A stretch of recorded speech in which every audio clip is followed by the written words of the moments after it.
আমি সকলোৱে জানো যে অসমৰ বিশাল ব্ৰহ্মপুত্ৰৰ ওপৰত শৰাইঘাট, কলীয়া ভোমোৰা সেতু, নৰনাৰায়ণ সেতু, দ্বিতীয় শৰাইঘাট দলং, বগীবিল দলং আৰু ভূপেন হাজৰিকা সেতু অৱস্থিত।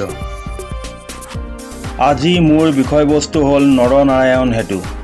নৰনাৰায়ণ সেতু হ'ল ব্ৰহ্মপুত্ৰ নদীৰ ওপৰত নিৰ্মাণ কৰা তৃতীয়খন সেতু, যাক আমি পঞ্চৰত্ন বুলিও জানো। নৰনাৰায়ণ সেতু অসমৰ বঙাইগাঁও জিলাৰ যোগীঘোপাত অৱস্থিত এখন ৰেলপথ সংযোগী দলং। 16শ শতিকাৰ কোচ ৰজা নৰনাৰায়ণৰ নামত এই নৰনাৰায়ণ সেতুখন নিৰ্মাণ কৰা হৈছিল।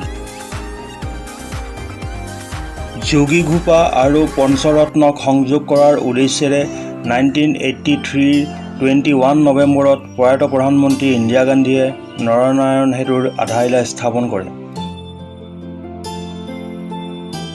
নৰনাৰায়ণ সেতুৰ বাবেই অসম আৰু মেঘালয়ৰ যোগাযোগ ব্যৱস্থা সুচল হয়। যোগীঘোপা ৰেল ষ্টেচন আৰু কামাখ্যা জংচনৰ মাজত সংযোগ স্থাপন হয়।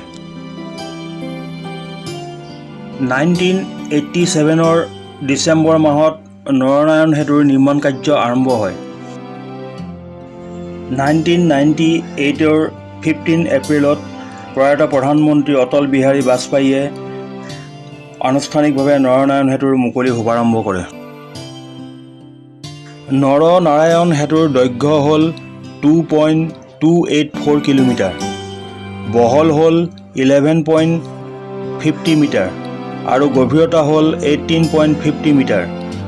নৰনাৰায়ণ সেতুৰ নিৰ্মাণত মুঠ ব্যয় হৈছিল 368 কোটি টকা। ধন্যবাদ। ভিডিঅ'টো চাই ভাল লাগিলে লাইক কৰি, কমেণ্ট দি, ছাবস্ক্ৰাইব কৰি বেল আইকনটো বজাই দিবলৈ নাপাহৰিব।